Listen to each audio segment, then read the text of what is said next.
প্রিয় পঞ্চম শ্রেণীর শিক্ষার্থী বন্ধুরা, আজকে আমি তোমাদের ভাগ অঙ্ক করাবো। এই সংখ্যাটাকে 203 দ্বারা ভাগ।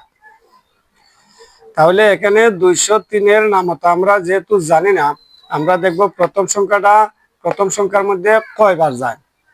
তাহলে 2 4-এর মধ্যে 2 বার যায়, এর মানে 203 421-এর মধ্যে 2 বার যায়। 2 দ্বারা 203-কে গুণ, 2 3-এ 6, 2 শূন্যে 0, 2 দুগুণে 4,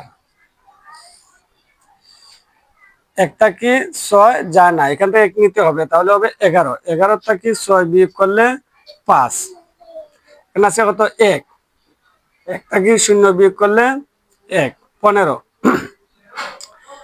এখন 203 দ্বারা 15 ভাগ যায় না, আমরা উপর থেকে একটা সংখ্যা আনবো। উপর থেকে আনার পরে যদি ভাগ করা না যায়, তাহলে ভাগফলে একটা শূন্য দিতে হয়, দিয়ে পরবর্তী সংখ্যাটা নিয়ে আসতে হয়। আচ্ছা, এখন এই সংখ্যাটাকে আমরা 203 দ্বারা ভাগ করব। তাহলে আমাদের টেকনিকটা কি? প্রথম সংখ্যা প্রথম দুইটার মধ্যে কতবার যায়? 2 15-এর মধ্যে 7 বার যায়, 2 7 14।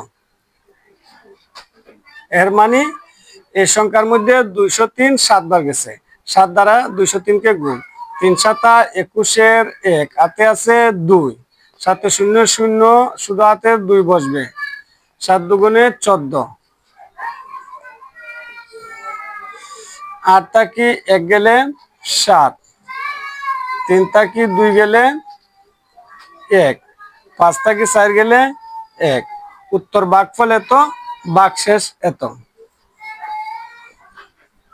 ভাগফল 207, ভাগশেষ 117।